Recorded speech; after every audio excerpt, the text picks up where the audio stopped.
You don't realize this, but from the moment you were born, you have been entered into the contract with the state that you are a slave to them. If you don't realize it, look at your birth certificate. It's only a copy of the original one, but they have it, and until you get it back, they own you. It's all true, folks. The United States is a corporation. A business. And so are you. Truth. We're not talking about the real you, the you under God or whatever you want to call it, but we're talking about your all capitals name, your legal fiction, your corporate personhood created for you at birth that you represent and you unknowingly agree to all the time. Is that right? That's right. Think about the millions of times that you were forced to enter into contract with the state against your will.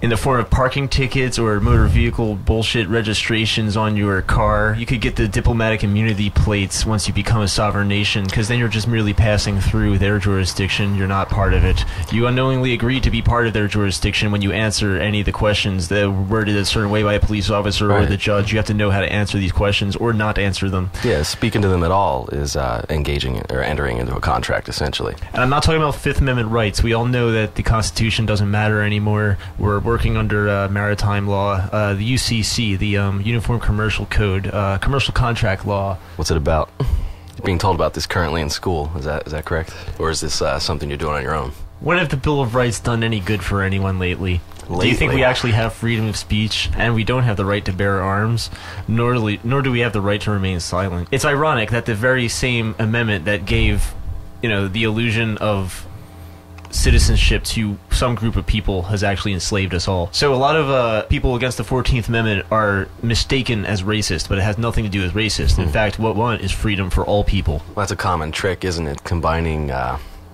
the appearance of racism with other issues. So, for example, you can't support our borders being secure, like most countries on Earth, without being called racist, generally, by certain people. It's really frustrating, if you think about it. It's one of many character attacks they use to ward off people who bring opinions that they can't handle.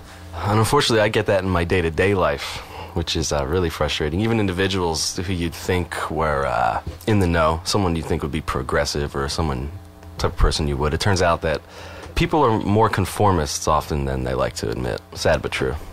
What is it about the group that makes each person give up what they really want to do? Why do we go along with the group? What do we get out of that? Well, there's the obvious advantages, monetary rewards in general, which is sensible to a certain extent, but certain people, it seems they've lost that ability, that survival instinct for one thing, and that rationality that says what you're giving up for certain other, what the cons are for those pros that you're going to be getting.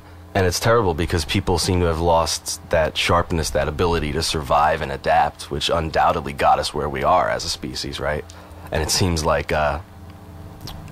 we may be changing course in a bad way. We'll be right back after this song.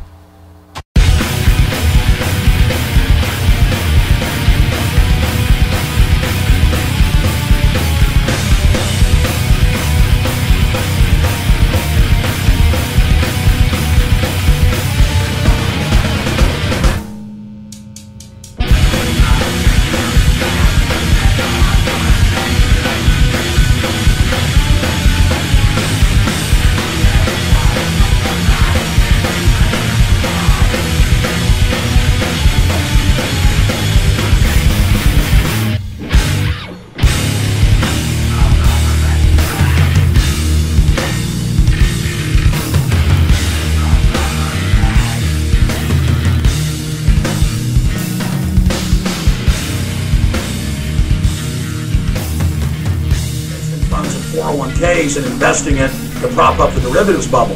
That's what's generating the anger. I am personally angry, and so is the American people. 98% in many polls were against the banker bailout. I didn't like the bailout. You didn't like the bailout. They didn't like the bailout. Hold on, come on. Wall Street didn't like the bailout. Shh, come on. The military didn't like the bailout. Let's let it simmer, man. Michelle didn't like the bailout. Listen, let's talk about that music. What band did we just play? That was After Earth. Interesting. Where it's kind of like tough guy hardcore mixed in with some mind-expanding ambient tangents. Remarkable. That's a local thing, right?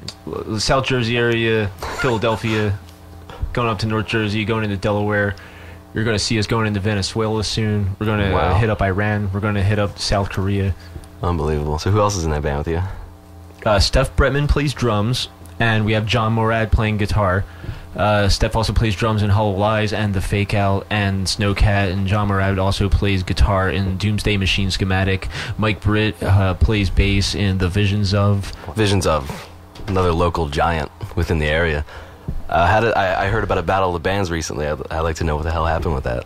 How'd you guys do? Well, we did a pretty good set. Yeah. Nice. Yeah, it was kind of early. Couldn't get a lot of people to come, and as always, the most popular band won. You know how it is around here. Of course.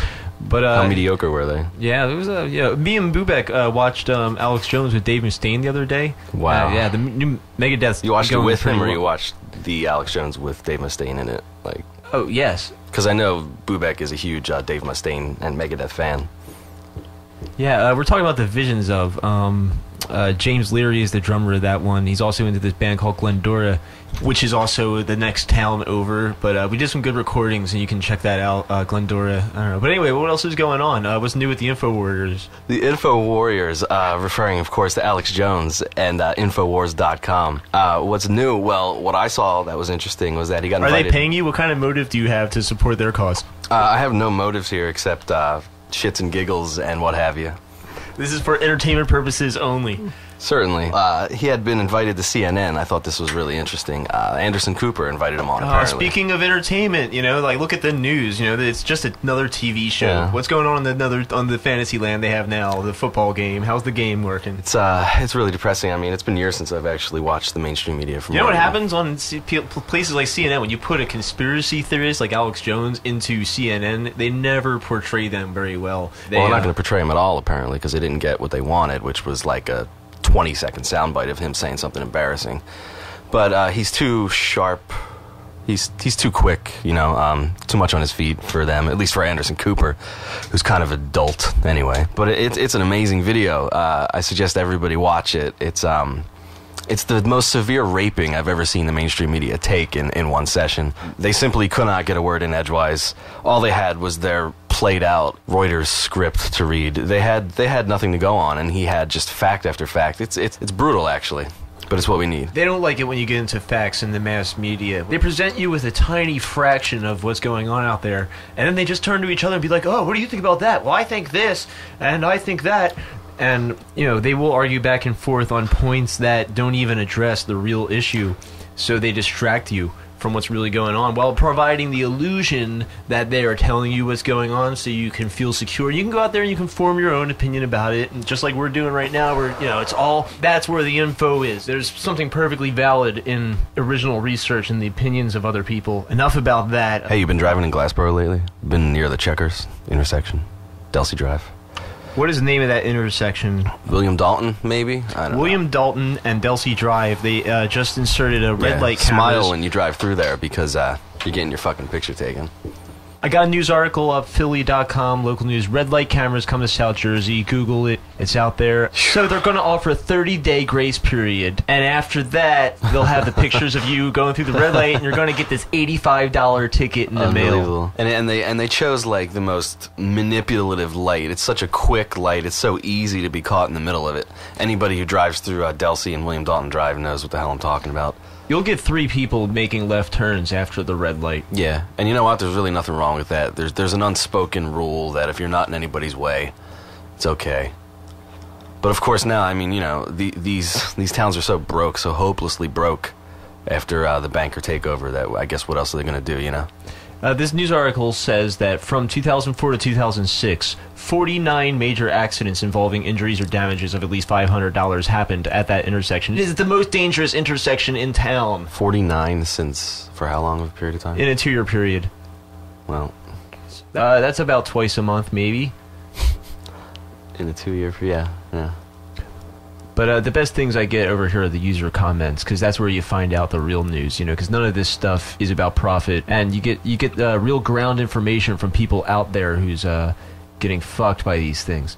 So we all get our picture taken to, I guess, presumably cut down on accidents? Is that the idea?